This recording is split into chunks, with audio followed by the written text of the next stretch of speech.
Mário de Andrade, Shostakovich. Publicado no novacultura.info em 13 de dezembro de 2024. O fato de um músico erudito como Dmitri Shostakovich se destinar compositor de música para o povo de uma comunidade sem classes, parece à primeira vista um milagre e uma contradição. É certo que podemos cavar no passado exemplos de música erudita composta para a comunidade, ou de músicas eruditas que se tornaram populares. Como seriam os casos do Gregoriano ou de Verdi? Mas há uma diferença fundamental. Em exemplos como o do Gregoriano ou do Hino Nacional Brasileiro, a música não é criada para servir ao povo e pelo ideal do povo, mas imposta pelos dirigentes das coletividades quer religiosas quer nacionais. Ou mesmo de ideologias políticas gerais, como é o caso da Internacional. Por outro lado, a música de um Verdi ou de um Wagner, por mais que o artista vise o prazer, o aplauso, e mesmo despertar uma qualquer consciência nessa coisa tão conceitualmente insatisfatória que se chama o povo, o artista nunca está exatamente servindo ao povo, e não desiste de si mesmo. São fenômenos individualistas, casos típicos de mensagem. O criador acredita na sua mensagem religiosa, como César Franck, patriótica, como Chopin, racista, como Wagner, e pretende impô-la. Às vezes impõe mesmo. Shostakovich é o músico que pretendeu servir politicamente a comunidade de um povo sem classes, e por tudo quanto posso saber dele, o conseguiu. A sua música se populariza nos Estados Soviéticos. E com isso, o caso dele se apresenta excepcional e contraditório, um compositor erudito, erguido em sua cultura ao ponto do refinamento, e em sua técnica ao ponto da virtuosidade, construindo uma arte que funciona política, nacional e esteticamente para uma comunidade proletária. Caberia insistir na objeção de que muitas das nossas músicas eruditas também são aplaudidas pelas massas das cidades. Como Chopin, por exemplo, a Toccata e Fuga em Ré de Bach, a Sinfonia Inacabada.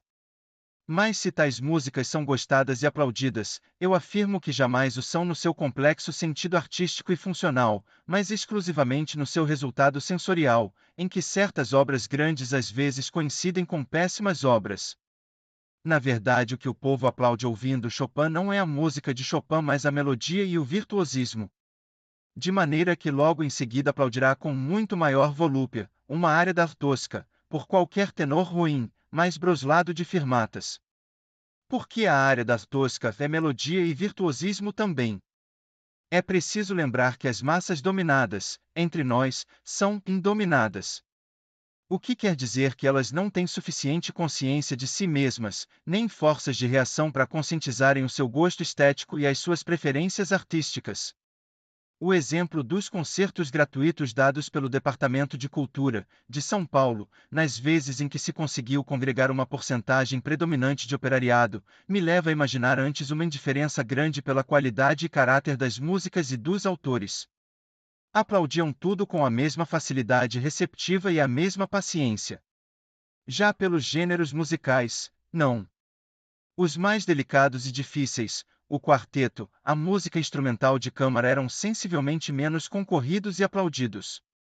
Ao que cumpre opor logo o quinteto de Shostakovich diz que é apreciadíssimo na URSS e laureado pelo governo soviético. Apesar do engodo dos corais que os entremeavam, os concertos grátis de música de câmara oferecidos ao público paulistano sempre obtiveram porcentagem mínima de gente operária, depois das primeiras vezes em que essa gente foi pegada de surpresa, atraída pelo espetáculo grátis. Mas não há dúvida que certas obras como a Sinfonia Inacabada e a Toccata e Fuga em Ré, na versão de Stokowski, obtiveram popularidade, mesmo num povo tão musicalmente deseducado como o de São Paulo. E aqui entra uma primeira razão, pela qual é possível explicar melhor o fenômeno que Shostakovich representa, como intenção de arte erudita para uma coletividade proletária, e conseguimento dessa intenção. Embora eu não seja nenhum supersticioso de evolucionismos históricos, eu creio que Shostakovich não é nenhuma geração espontânea e não contém nenhuma contradição. Ele é um elo e talvez o primeiro fruto genial das circunstâncias do progresso mecânico que modificaram a manifestação e consequentemente a concepção da arte da música, neste século. Nós estamos numa das esquinas mais agudas da evolução artística da música, e essa estrada nova foi aberta pela música mecânica. postos em condição de serem explorados comercialmente e educativamente o disco, o rádio, o cinema sonoro e demais instrumentos mecânicos, eles modificaram a qualificação da música erudita, que se tornou acessível a todos. E não tenho a menor pretensão, Deus me livre, de ser o primeiro a dizer isso. A música mecânica não só barateou a audição da música erudita e a expandiu por todos os ambientes, como forçou a sua aceitação pelas classes inferiorizadas. Pela primeira vez ela deixou de ser, como ainda se conservam as artes plásticas, um instrumento de classe e de aprimoramento educativo. A música se tornou um elemento cultural, se não realizável pelas estruturas inferiores, não o é normalmente em nenhuma classe, porque implica profissionalidade e especialização, pelo menos comum a elas, e uma proposição de sua vida coletiva.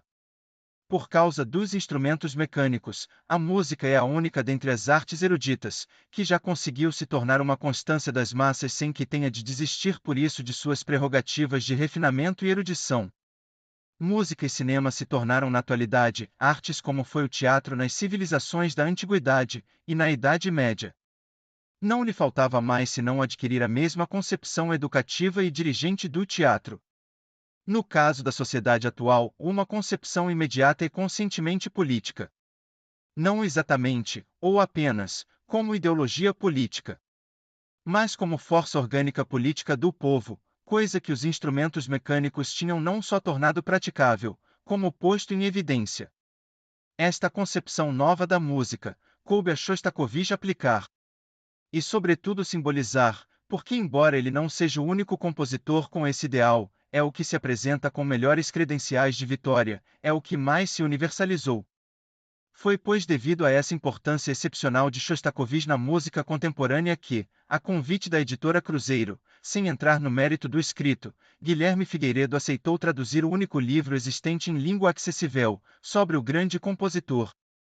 Dmitri Shostakovich, tanto pelas suas palavras como pela própria obra, se apresenta como o compositor vivo mais consciente da música que deve e quer fazer.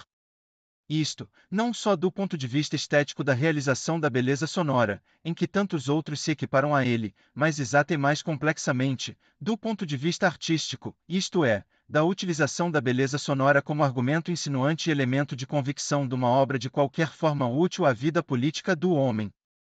Enfim, uma obra de arte, uma arte de beleza, uma bela arte, consciente e exigente do seu poder funcional, e pré-determinada a uma funcionalidade política da coletividade. Por várias vezes Shostakovich tem se deixado falar em prefácios, entrevistas e advertências preliminares à execução de obras suas. Assim, ele afirma que nenhuma música pode se abster de possuir base política, coisa de que, na opinião dele, a nossa burguesia democrática tem lerda compreensão. É verdade. Embora toda obra de arte tenha, quer queira, quer não, uma base política, os compositores do nosso mundo burguês dificilmente podem perceber isso, encurralados no esteticismo, pelas classes a que servem. Já menos agradável, embora compreensível nesta guerra em que vivemos, é ler as exacerbações nacionalistas do compositor e as suas um pouco enfatuadas esperanças sobre a música soviética e seu futuro. Mas é possível passar rápido sobre isso, e verificar afirmações mais importantes para um músico que pretende servir a massas proletárias. Lembrando aquela frase duvidosa de Glinka, sobre não serem os compositores eruditos a criar, mas o povo, cujo material os compositores recolhem e manipulam, Shostakovich esclarece não significar isso o uso simplório do folclore. O trabalho do compositor soviético consistiria em aprender incessantemente com o povo, apanhar tudo quanto este cria, e ser digno do período histórico que está vivendo. Noutro passo, o músico desenvolve com maior clareza essa tarefa do compositor soviético, afirmando que as obras devem visar, tranchantes e excitantes, os problemas sociais do dia, muito embora isto não deva implicar de forma alguma um abaixamento de nível estético. E também, essa momentaneidade funcional das obras não abandona a preocupação do futuro. Então, afirmando que o artista deve estar eternamente insatisfeito da sua obra, por maior que esta seja, Shostakovich não só aceita o princípio não conformista do indivíduo, o que me parece da maior importância, para um artista que representa uma política reinante e ditatorial, como, com suas palavras menos explícitas, reafirma o princípio do fazer melhor, que está na base mesma da conceituação moral da técnica. Eu poderia, deste jeito, colhendo aqui e além nos escritos do compositor comunista, arremanchar uma estética da arte da música. Mas esse crochê não me parece necessário aqui. Na verdade, nem Shostakovich, nem os estetas, críticos e compositores comunistas, ainda não nos disseram coisa alguma nova, que já não se encontre dito em nosso mundo burguês. Eu quis apenas, com as citações rápidas que escolhi, demonstrar em pontos fundamentais que Shostakovich está consciente da realidade artística da arte da música e da sua obra. É certo, porém, que não encontrei nos escritos dele que pude ler ideias que me esclarecessem sobre o que ele pensa a respeito de outros problemas fundamentais, peculiares à música. Como o problema da incompreensibilidade intelectual do som musical funcionar em ideologias e práticas de imediata e necessária compreensão intelectual. E ainda o problema angustioso de um músico fazer música erudita para massas proletárias que, por natureza, não alcançariam o refinamento da música erudita. Mas será mais proveitoso, eu creio, lhe estudar a obra, e apontar nela a maneira com que o grande compositor resolveu os seus problemas e impasses. Uma primeira contemplação geral nos deixa bastante incertos sobre a funcionalidade político-comunista que a obra de Shostakovich possa ter. E isto não deriva apenas da incompreensibilidade intelectual da música, mas principalmente dos gêneros, das formas e dos elementos tradicionais usados pelo compositor. Suponhamos, por exemplo, que de certas obras dele a gente retirasse os títulos, trocasse por palavras do mais infame capitalismo os textos de certos corais, ignorasse os fatos e ideias que levaram o artista a compor a Lady Macbeth Sens 1 ou a Sétima Sinfonia 2 e o que restava de funcional e de funcionalidade comunista nessas obras. Não quero responder já. O que eu quis foi declarar que essa pergunta possível é malícia burguesa que estou longe de ter, e propus apenas para renegá-la. O título, o esclarecimento preliminar, o próprio nome do compositor são elementos artísticos, embora anestéticos, que funcionam e sempre funcionaram psicologicamente, sugestionam e definem. Queiram ou não queiram os granfinos do esteticismo. Muito mais incompreensível à primeira vista é Shostakovich se utilizar sistematicamente de gêneros e formas tradicionais do mundo burguês, algumas delas especificamente de música pura, e expressivas e simbólicas das grandezas da civilização cristã. Por que terá o músico se servido da forma clássica da sinfonia nas suas músicas orquestrais? E mais desconcertantemente ainda, se atirado ao gênero de câmara, propondo ao seu mundo proletário, obras tão delicadamente refinadas como o quinteto, e sobretudo o quarteto em dó maior. Não estou censurando. Eu pergunto e procuro responder. Eu creio que nessa insistência de Shostakovich em gêneros e formas tradicionais puras, há uma lição e uma solução habilíssima. A lição está em que o artista não tem que qualificar a massa proletária como incapaz de viver os gêneros e formas mais esteticamente refinados. Eu me pergunto mesmo, diante do que me conta a estética experimental, por que um caipira analfabeto e rupestre do sertão não será sensível ao encantamento delicadíssimo do quarteto de cordas? Eu disse sensível e não compreensivo de note. O simples fato dos concertos de câmara do Departamento de Cultura obterem muito menor concorrência proletária, o fato dos discos de quartetos e quintetos conseguirem menor venda, não provam nada. Não provam a insensibilidade estética do homem qualquer, nem muito menos a impossibilidade dele vir a gostar esteticamente desses gêneros refinados. Mas provam, e apenas, a maior dificuldade natural de apelo de certos gêneros sobre outros. Mas isto se dá para quaisquer gêneros e dentro de qualquer classe ou casta ou grupo, tanto dos gêneros e formas eruditas entre pessoas cultas que afeiçoam mais um Verlaine a um Camões, um Miguel Ângelo a um Donatello, como dos gêneros e formas folclóricas entre pessoas folclóricas, chegando até a comprovar o individualismo do homem folclórico. Um Jeca das Barrancas do Tietê é muito mais sensível a um ponteio de violas, música de câmara, que a um samba carioca. Um matuto do sertão paraibano prefere um romance monótono a um vibrante coco de praia. Além disso, importa muito o fato das massas soviéticas serem povos esclarecidos, orientados, por todos os meios de provocação intelectual e sentimental, já muito conscientizados do papel que representam no mundo contemporâneo, de que são a mais humana experiência. Embora detestando o mundo burguês, os povos soviéticos não pretendem desistir de tudo quanto esse mundo burguês, do passado, possa lhes propor de útil e de grande. É de resto o próprio Shostakovich quem lembra ao músico soviético o exemplo e segmento dos grandes músicos do passado. Porém, se só por isso esses povos soviéticos mantêm a ambição de admirar e possuir as grandes formas musicais, ainda há que reafirmar aqui, mais praticamente, o fenômeno da música mecânica. Parece fácil concluir que toda sociedade nova determina expressões artísticas novas. Esta afirmativa lógica não corresponde à inteira verdade histórica, porém. Só quando já perfeitamente sedimentadas é que as sociedades novas alcançam as expressões, o estilo artístico novo que as exprimem. O gregoriano só se definiu depois de 6 séculos de cristianismo. Só no século XVIII se firmou a música instrumental e a forma de sonata, representativas da sociedade moderna. Ora, se utilizando de gêneros e formas tradicionais burguesas, o allegro de sonata, a sinfonia, o gênero instrumental de câmara, Shostakovich recorreu a expressões que, se um tempo foram exclusivas de uma classe, a música mecânica já impusera às massas do tempo nosso, e já estão se tradicionalizando nelas.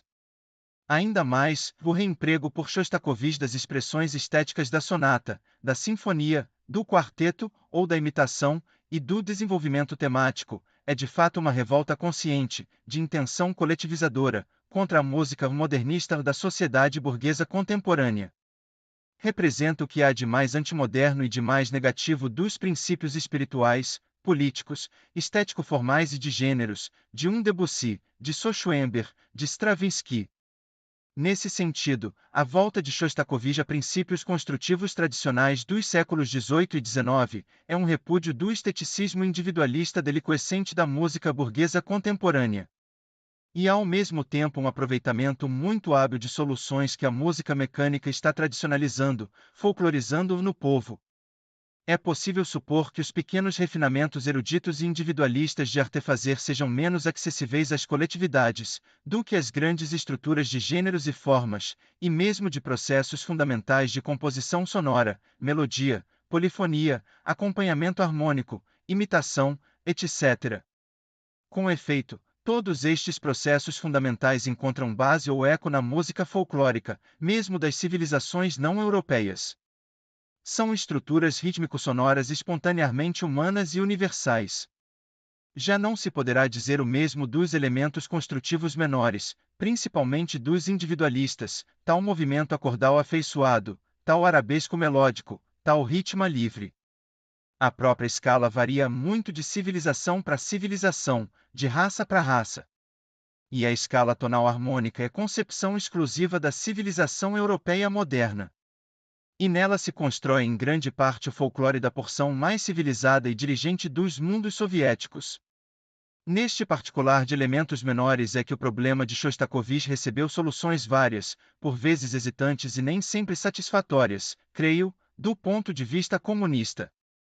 A obra do grande compositor se apresenta como um turbilhão desnorteante de grandezas e perigos, e não foi à toa que por um tempo ela caiu no desfavor dos teóricos e dirigentes da Rússia soviética. Caso histórico aliás admirável, um bonito exemplo de humanidade dentre os que o comunismo já deu ao mundo. É certo que entre músicos, críticos, teóricos de arte houve muita sujeira, muita imoralidade de traição, covardia, fraqueza de caráter. Mas isto só serve para provar que na sociedade mais ideal desse mundo, o indivíduo se conservará sempre o mesmo bicho irregular que é. Em compensação foram admiráveis de grandeza humana os dirigentes dos sovietes, na sua repreensão compreensiva e expectante, o compositor em seu mutismo e esforço posterior de readaptação, e o povo russo conservando o músico na sua simpatia. Na obra de Shostakovich é sensível a luta entre os elementos burgueses herdados fatalmente da sua educação musical e a intenção de criar uma música política e popular. O problema da escala, fundamento de músicas, se impôs como preliminar. Shostakovich voltou resolutamente à tonalidade. Certas obras dele, certas arquiteturas rítmico-harmônicas como a do quinteto, Sol menor si bemol maior Sol maior, definem o seu tonalismo decidido. E mesmo submisso a certas lógicas de estruturação modulatória, a que o povo é indiferente. De fato, se a volta à tonalidade se justifica por tornar imediatamente compreensível uma música a um povo que emprega a tonalidade em seu folclore, outros processos eruditos de modulação estrutural de parte são universalmente desatendidos pelos folclores, porque o povo em geral não fixa o som numa altura acusticamente determinada. Aceitando a estrutura modulatória da sonata, me parece que Shostakovich demonstrou a boca entortada pelo cachimbo burguês, e cerceou a liberdade popular por meio de um eruditismo que não há por onde justificar. Além disso, o Shostakovich erudito e contemporâneo nosso, está claro que não podia se submeter ao tonalismo popular em sua pobreza e simplicidade. Com muita razão ele se reconhece fazedor de música erudita de nível alto.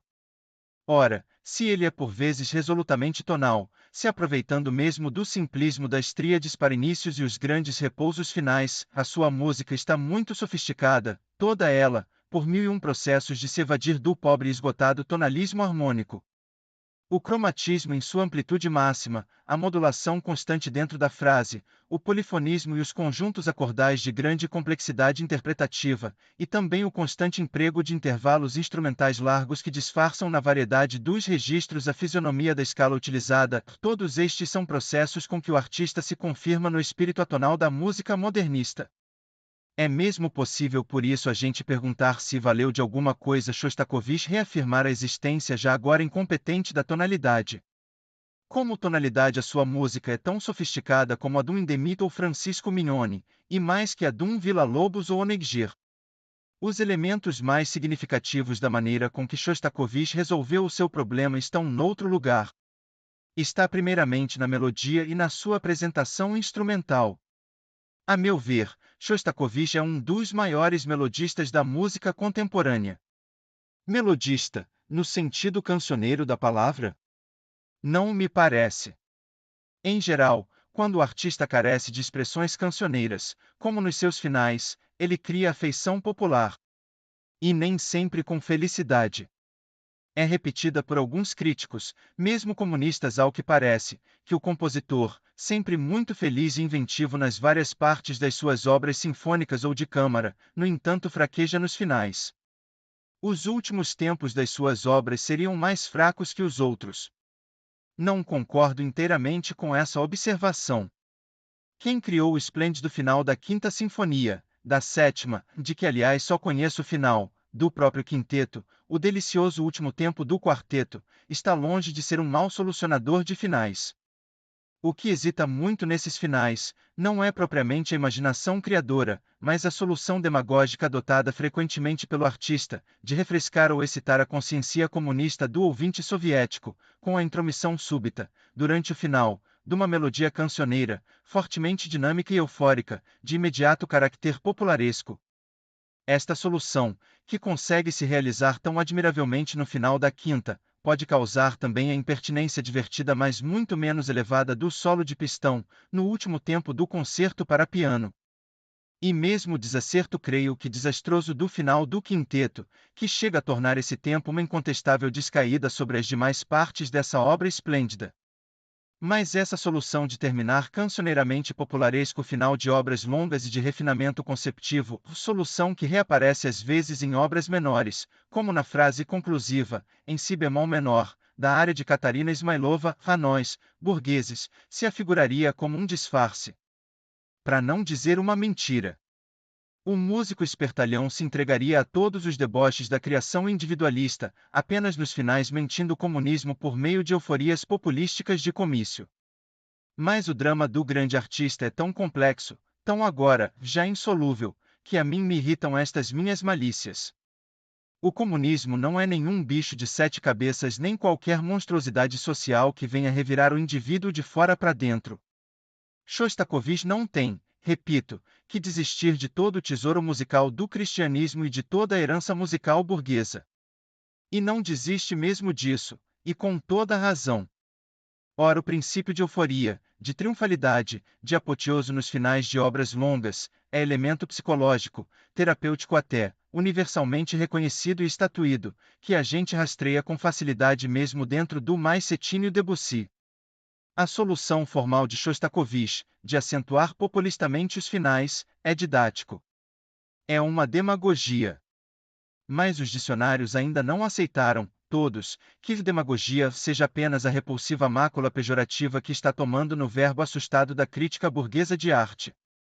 Esta, aliás, é uma das muitas máscaras de superstição com que a arte e a crítica conformistas do capitalismo se fingem magoadas e superiores, diante de qualquer manifestação mais ardentemente social ou simplesmente humana. Está claro que a problemática de Shostakovich havia de aceitar conscientemente elementos ditos demagógicos pela efeminada epiderme burguesa. O que carece verificar é que desses elementos demagógicos utilizados por ele, uns são legítimos, outros são muito bem inventados, outros são menos legítimos e menos felizes, e outros aborrecíveis e repudiáveis. A meu ver, o mais detestável de todos é o da banalidade, implícito ainda especialmente na melódica. Shostakovich, tentando uma solução musical erudita que assumisse qualificação político-comunista e funcionalidade popular, havia necessariamente que se fixar numa concepção musical de base predominantemente melódica.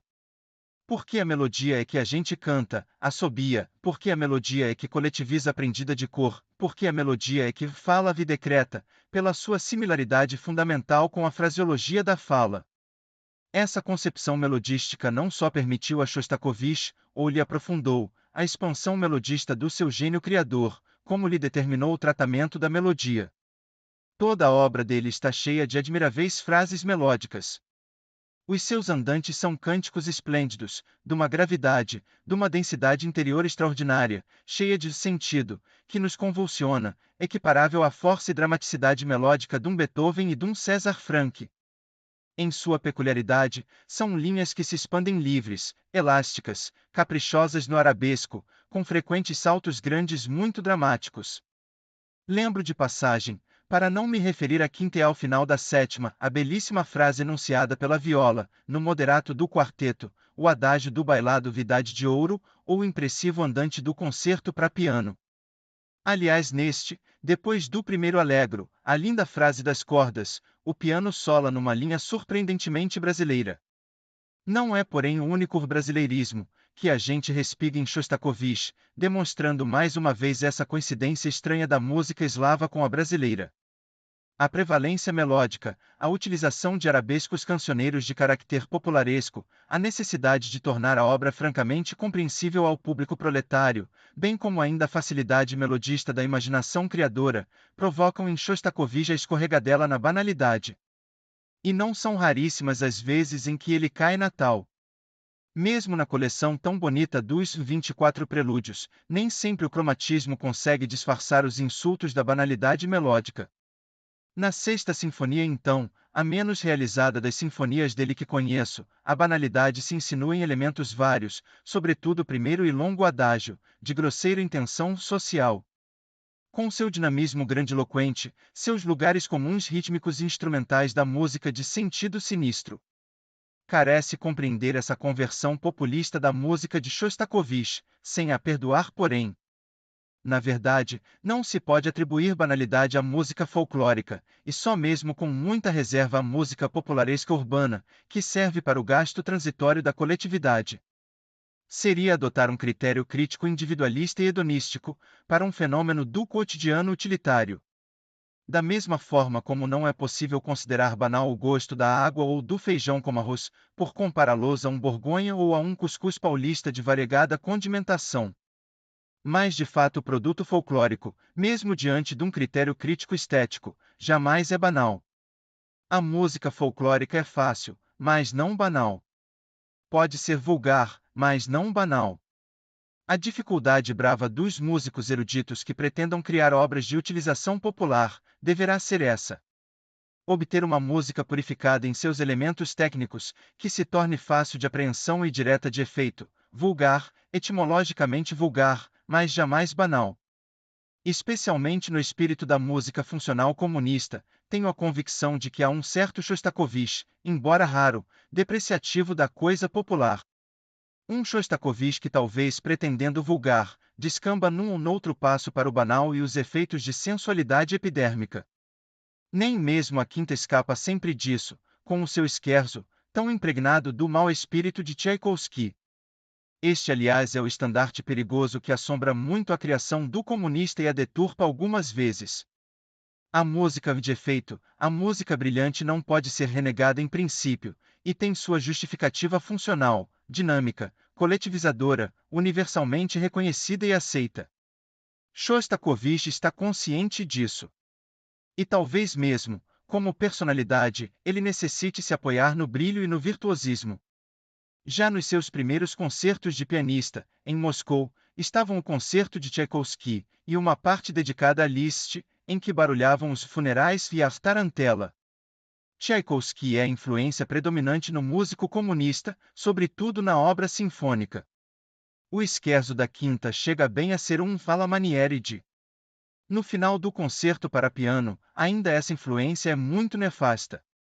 E nefasto, me parece, isto que chamei de espírito de Tchaikovsky capaz das mais desnecessárias banalidades e escamoteações de má demagogia, exterior, superficial, dissoluto.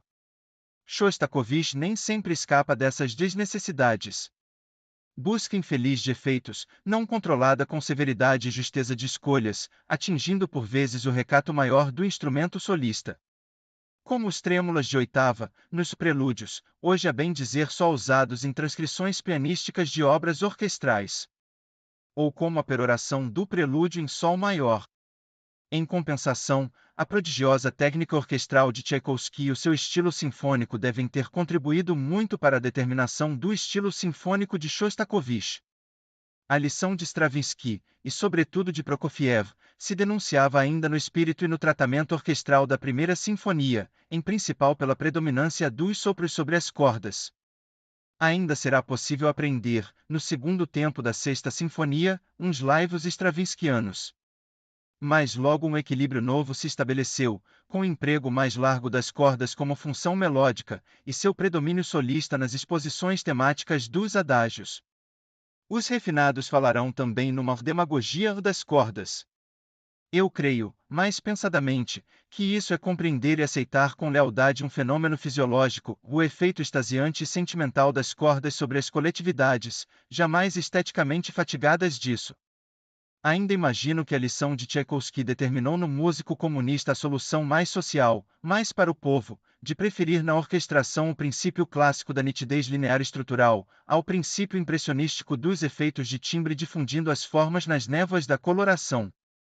Entre Tchaikovsky e Rimsky-Korsakov, o comunista optou pela tradição do primeiro, e me parece que a sua opção foi comunistamente a melhor. E Shostakovich se tornou um dos mais hábeis orquestradores da atualidade, com uma técnica e um sentimento do sinfonismo raro alcançados com tamanho equilíbrio e bom conseguimento.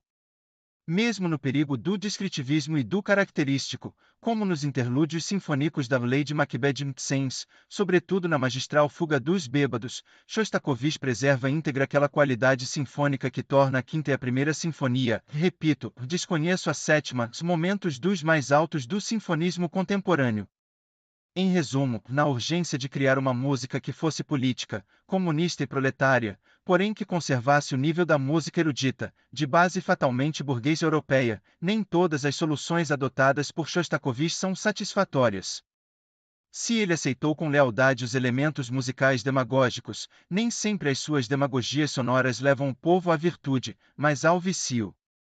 Se aceitou com franqueza a liderança melódica e suas consequências estratégicas de espírito, de estilo e de técnica, nem sempre ele soube se conservar dentro da pureza melódica e da necessária facilidade do acessível.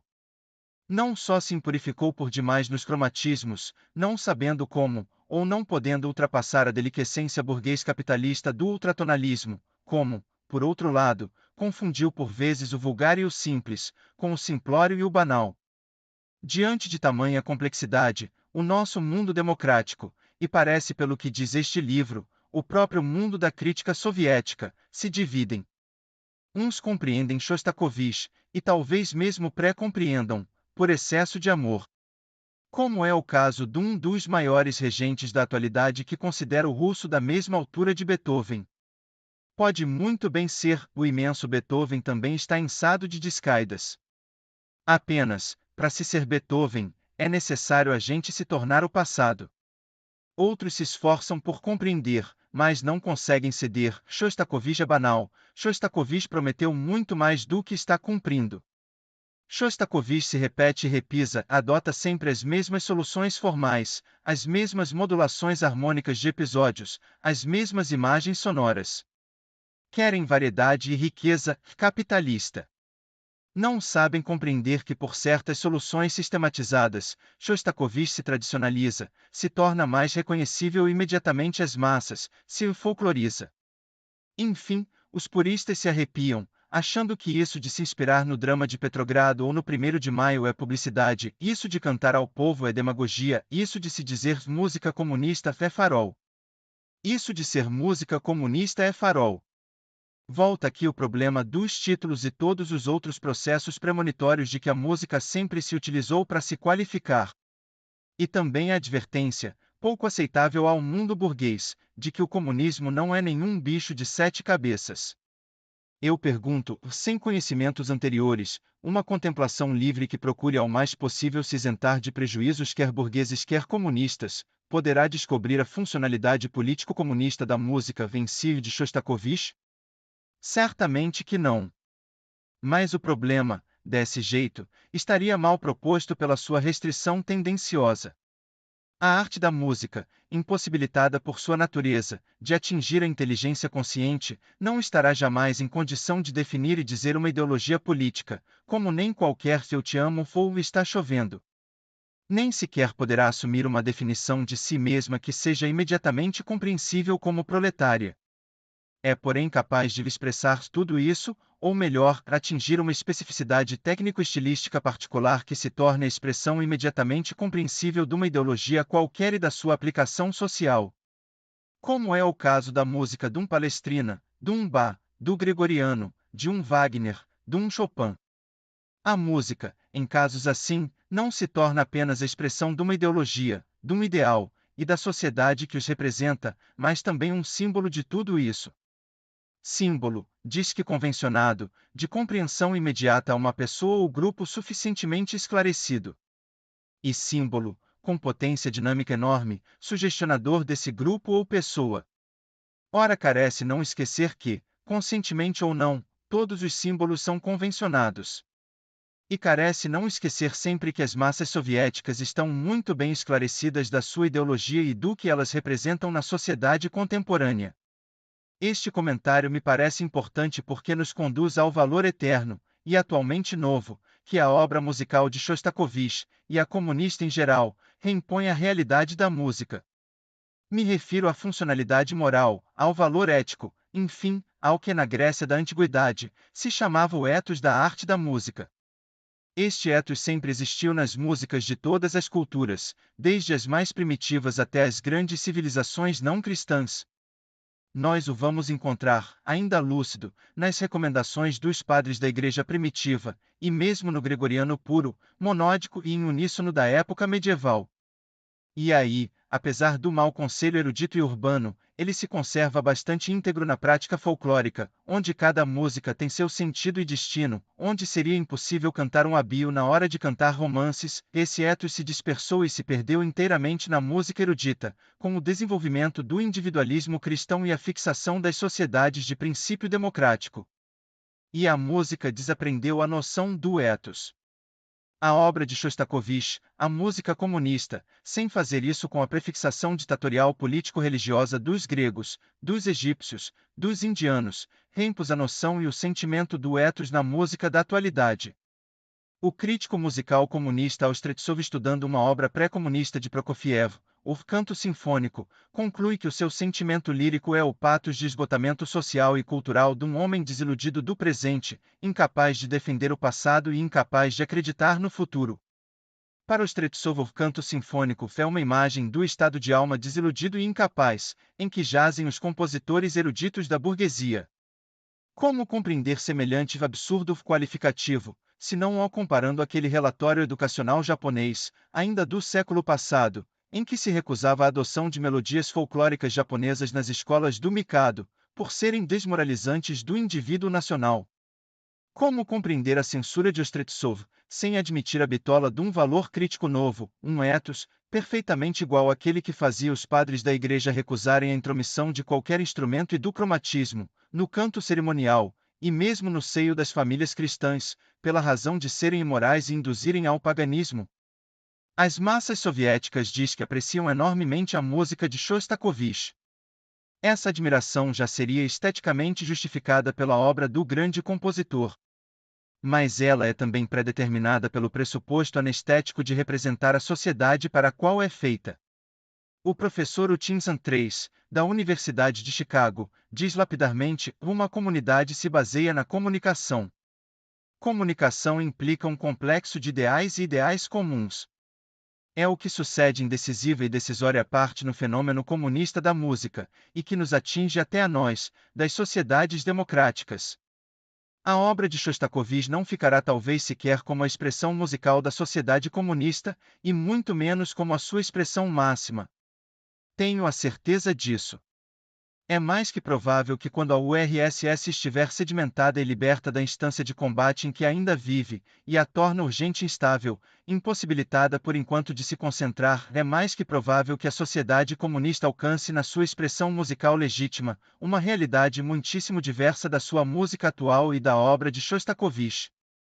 Por enquanto, esta é mais um símbolo convencionado, e até mesmo por muitas partes mais uma alegoria, que uma expressão comunística verificável por si mesma, e portanto legítima.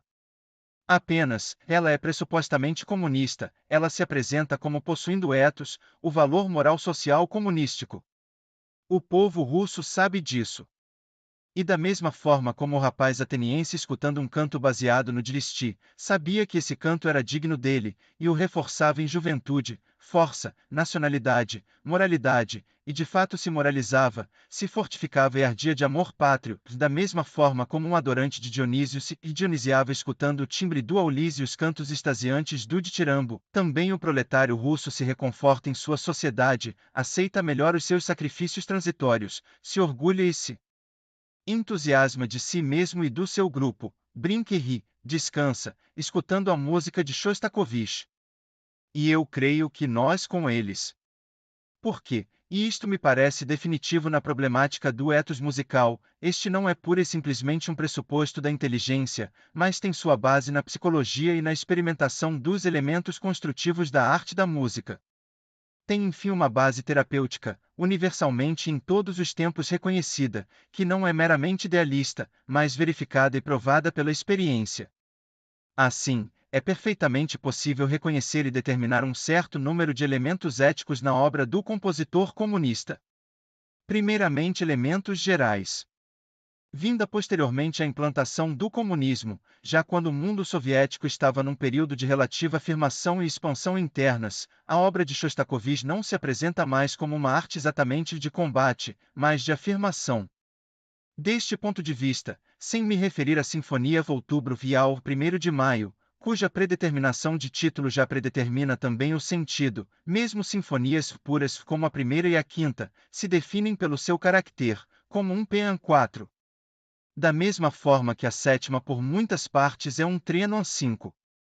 Só mesmo, pelo que dizem, um trecho grotesco antinazista da sétima, se determinaria como arte de combate. Neste sentido de arte de combate, a noção do ethos se impõe no caso tão significativo do fracasso ideológico da Lady Macbeth Mtsens. Foi o sucesso fulminante desta ópera que forçou na consciência dos teóricos russos o problema ético da música de Shostakovich, causou a sua queda em desfavor, e os dois editoriais igualmente fulminantes de Pravda 6. A obra não representava a ideologia comunista, nem era a música apropriada às massas dos sovietes, pelo que cantava da depravação burguesa e a esta induzia. Ora, Lady Macbeth Mtsens, na intenção do compositor, era apenas uma primeira ópera, ópera de combate, denunciando crimes e deficiências de sociedades não comunistas. Ópera apenas inicial, pertencente a toda uma tetralogia que só na sua peça conclusiva, daria à personagem de Katarina Ismailova e ao seu caso a significação pejorativa social e de redignificação da mulher, que deveriam ter. Mas sucedeu que separada do resto da tetralogia ainda não composta, como se fosse um desses capítulos preliminares de romances moralistas, em que o herói é todo baixeza e imoralidade, à espera do capítulo final, para se reabilitar, sucedeu que a Lady Macbeth Mtsens ficou só imoralizante. e se não exaltatória, pelo menos induzindo a práticas sociais pervertidas e pervertedoras. E pela anuência, pelo sucesso formidável que obteve, ela roubou as intenções do autor. Daí a justa denúncia de Pravda e a necessária punição de Shostakovich. Mas tenhamos a coragem de ir até o fim. Nada disso impediu, porém, que Katarina Ismailova voltasse ao palco, e continue cantada por toda a Rússia soviética, e com enorme favor público. Ora, este fato me parece mais importante que a sua possível explicação. A explicação nos dirá que o povo soviético está suficientemente esclarecido, conhece o significado ético de combate da ópera, e já sabe se rir das infâmias das sociedades não comunistas. Nada disso satisfaz diante do gozo artístico, não apenas estético, que a Katarina Ismailova causa nas massas comunistas, ao ponto destas lhe darem preferência sobre outras óperas e peças eticamente nobilitadoras da URSS. Tanto mais que a estética experimental já definiu o valor de participação e de identificação, de empatia, do gozo artístico. Mas o caso da Lady Macbeth Mtsenso assume a meu ver um sentido particular, sentido ético, que sem ser propriamente desmoralizante, é fisiologicamente sensual. Um valor ético de farra. Ora, já isto mesmo sucedia na Grécia, em que certas escalas, ritmos, instrumentos, também possuíam um ethos alcoólico que levava à farra e à licença, e se aplicava nos momentos em que era permitida a certos grupos a queda em licenciosidade. No mesmo sentido da noção do ethos, livre da determinação interessada da propaganda política, é da maior importância contemplar dois outros casos principais, o do quarteto hindu, interpretado Primavera, e ter o governo soviético concedido o prêmio Stalin ao quinteto, isto é, a uma obra que não é possível atribuir funcionalidade política objetiva, e que mesmo contando com o seu último tempo, é sempre um refinamento de arte pura. Repito, o comunismo não é nenhum bicho de sete cabeças que venha transgredir os valores eternos da vida humana. Com o comunismo ou sem ele, a primavera será sempre um valor exultante da vida. Dionísio renascerá todos os anos, trazendo a força viva do alimento, da juventude, do amor. E numa sociedade proletária e sem classes, a primavera de certo renascerá mais perfeita que entre nós, onde ela não se distribui por todos. Mas dirão que estou fazendo demagogia, também dessa forma, o valor mais específico, mais intrínseco da arte da música, o valor livre e purista do som, jamais deixará de existir.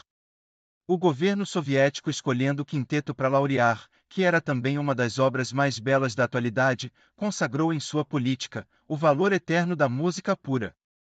Mas ainda outras manifestações mais objetivas do ethos são facilmente discrimináveis na obra de Shostakovich. Assim os do pêan triunfal, do treno elegíaco, a felicidade dionisíaca da coreografia, o do brinquedo humorado. Todos estes são valores éticos facilmente dinamizadores de massas populares, e não é preciso nenhum refinamento culto para senti-los.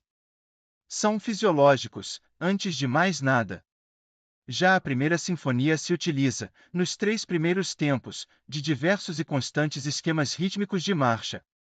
Só o quarto tempo se alastra por elementos mais livremente dinâmicos, mas que não se poderá nunca dizer livremente individualistas. Porque os dinamismos coreográfico-marciais dos três primeiros tempos são aí substituídos pelo desencadeio dos materiais sinfônicos, os contrastes brutais, os efeitos instrumentais drásticos, como o inventadíssimo solo de tímpanos. Sempre ainda o sistema de facilitar o final. Para a mais imediata identificação popular com a música, o artista não desdenha os elementos éticos da grande dramaturgia musical, como na coda do segundo tempo, há certas irrupções estrídulas dos violinos, no último, em que estamos tão próximos do espírito verista, que talvez fosse mais cômodo nos acreditarmos dentro dele. A quinta é muito mais delicadamente sensível na escolha dos alimentos éticos.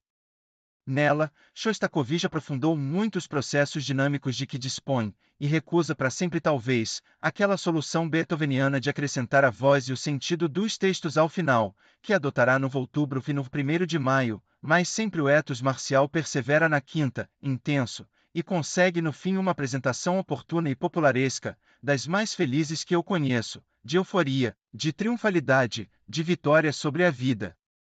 Mas não é só o ethos da triunfalidade peânica que vem proclamado nesse espírito de marcha, coreográfico e coletivista, tão frequente na obra de Shostakovich. e que lhe domina a rítmica. Nos contrastes lentos que se introduzem nas partes rápidas, e sobretudo nos adágios, os estados elegíacos, os trenos assumem por vezes a dinâmica das marchas fúnebres.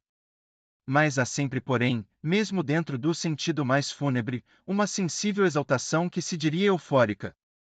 Do que tomo como exemplo, entre muitos outros, o coro magistral como solo de baixo, do Caminho da Sibéria, na Lady Macbeth Mtsens. E ainda o humor, a humorada, o espírito fantasista, que em música assume ritmicamente com mais facilidade apreensível as soluções coreográficas. Não lembro agora que crítico assinalou que Prokofiev, aderindo à vida soviética, perderá sua feição humorística. Mau sinal. Shostakovich, pelo contrário, expande a larga em sua música a veia humorística e fantasista da sua personalidade. E da raça eslava.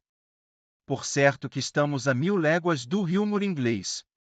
E o que é bem melhor, a 1000 léguas do humorismo, do fantasismo musical descritivo, obtido à força, por meio de elementos exteriores, inovações, contrastes burlescos, paródias, tão usuais em música humorística, nos compositores fáceis.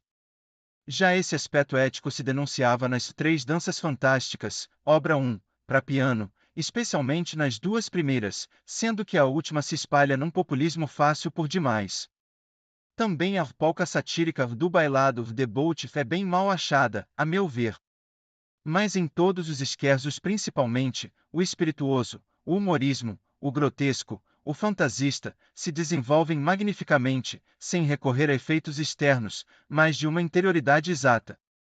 De que são exemplos o delicioso trecho para clarineta, fagote e violino, do Outubro, padrão de polifonia livre, ou ainda especialmente essa maravilha do que há de mais artístico no humorismo musical, que é o scherzo do quinteto.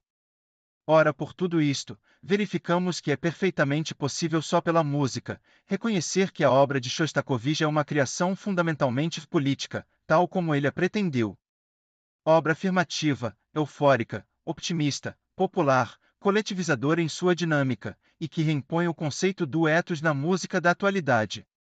Se este conceito repercute objetivamente nos elementos estruturais e nos processos construtivos da composição sonora, ele é, no entanto, convencional e preliminar, como deve mesmo ser e sempre foi, dada a ininteligibilidade do som musical.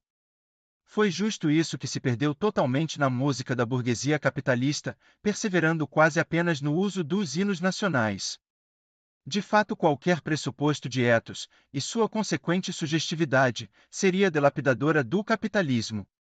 Porque neste, o domínio de uma classe não se auxiliava mais de nenhum consentimento místico das classes dominadas, e de uma interrelação entre dominantes e dominados a serviço do Deus-Rei ou do Estado-Rei, mas de uma imposição de domínio não consentido, porém posto à prova, objetiva e ativamente, pela desrelação entre as classes, pelo distanciamento mais acabrunhador possível dos dominados. Tudo quanto pudesse impor e provar a estes o fantasma da sua subalternidade era utilíssimo. De aí uma arte antiética, purista, refinadíssima, e a que a aridade e incerteza do impressionismo, ou a misteriosa incompreensibilidade técnica, para me referir só à música, do modernismo, desfibrava, sensualizava, e sobretudo afastava depreciativamente, impedindo qualquer fixação ética do povo. A nós, afeitos deseducadamente a esta desmoralidade purista da música europeia e das Américas, custa muito a compreender e ainda mais a viver em sua funcionalidade nova, a música do Shostakovich. Em última análise, nós só conseguimos verificar nela e dela obter a mensagem estética. Esta existe sim, e é enorme. Mas pouco importa que exista.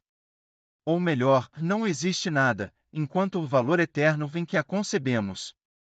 Da mesma forma que não existe nada na realidade prática das músicas folclóricas e das civilizações não individualistas, em que se existe beleza, esta é apenas uma consequência. De maneira que nos sovietes o fenômeno se muda fundamentalmente. Porque se a música de Shostakovich poderá soar difícil, incompreensível e aborrecida para a psicologia das nossas massas populares democráticas, para as massas proletárias soviéticas, tanto mais educáveis que não estavam mal-educadas como as nossas, mas não educadas, a essa música se junge preliminarmente, e em seguida objetivamente um valor ético, um ethos de vitória, de força, de grandeza, que lhe simplifica enormemente a assentação amorosa primeiro, e a compreensão e efeito em seguida. É o peão, a marcha, em que há que se entusiasmar e se satisfazer coletivamente de si mesmo. É o treino em que há que deplorar, cultivar os mortos grandes, aceitar sacrifícios. É o baile, a graça, o humorismo em que há que brincar, descansar. Ou caçoar de, e detestar os que não são como nós. E com efeito se entusiasmam, se sacrificam, se alegram e caçoam e odeiam. Serão coisas que a democracia não poderá aceitar nem compreender. Mas a culpa não é da URSS, da música soviética nem de Shostakovich, se existe a nossa democrática incompreensão. Se a nossa estética tem 5 ou 6 séculos de desenvolvimento, e século e meio de fixação, a que o fenômeno musical de Shostakovich representa é de todos os tempos, todas as culturas e todas as civilizações. Se é certo que toda a música soviética é dirigida para a exaltação do homem, exaltação um bocado loquaz, que torna com ares de exército da salvação mesmo a um professor Igor Buelzan que tanto fala em alegria, o que caracteriza em seu conteúdo musical a obra de Shostakovich é o optimismo. Ou, creio que não fui feliz na escolha do termo, o optimismo é uma consequência já, o que se expressa na música de Shostakovich é o sentimento da convicção. Não exclusivamente a forma intelectual da convicção, mas, a mais, a sua ressonância sensível, por certo mais dinâmica e convidativa à psicologia das coletividades. É lícito que me perguntem, convicção de que? Aqui não cabe a música, não é próprio do seu material sonoro esclarecer.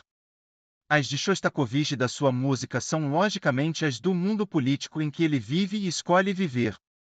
Mas não é isso que importa. Se a música de Shostakovich assume um valor ético para a URSS, a nossa existência burguesa esse ethos escapa por força, e teremos que divagar nos jardins democraticamente paradisíacos da contemplação. A nós, o que essa música por si mesma define, é um drástico sentimento de convicção, que há de incomodar está claro não só os estéticos e os puristas, mas assusta e fere muito os introvertidos, os complexentos, os místicos da rabugem e da saúde tênue. A música de Shostakovich tem saúde muita, por vezes esteticamente escandalosa, reconheço. E essa convicção, essa saúde não se sujeita a nenhuma espécie de fracasso, não insinua nem de longe em nós as doces autopunições dos fracassados. E não será na arrogância dos seus alegros, nas suas marcialidades coletivistas, na vulgaridade popularesca, desadoradamente afirmativa dos seus finais, que eu iria buscar as provas desse sentimento de convicção, que leva não só a superar quaisquer fracassos transitórios, mas até mesmo a ignorar a noção do fracasso. Nem mesmo será na alegria efervescente do quarteto hindu, nem nas brincadeiras luminosas e felizes dos seus esquerzos, nos sarcasmos, nas ironias, nas caçoadas. Onde o sentimento de convicção se demonstra mais admirável, mais irretorquível, é nos andantes, nos largos, nos momentos de tristeza. Jamais uma sombra de esgotamento, de submissão, de abandono. Na tristeza a dor atinge o sofrimento elevado das marchas fúnebres, a raiva surda dos resmungos, as ameaças, as felicidades, o clamor, as impaciências contidas. Em Shostakovich a tristeza assume sempre uma forma de força, e a dor, uma promessa de vitória. Não há dúvida que a obra do grande compositor comunista é de uma complexidade enorme. É bastante confusa mesmo, e não devemos lhe querer mal por alguma contradição.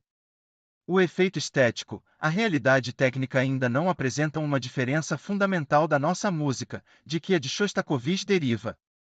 Mas esta demonstra o esforço de reeducação do compositor e prova a educação de um povo.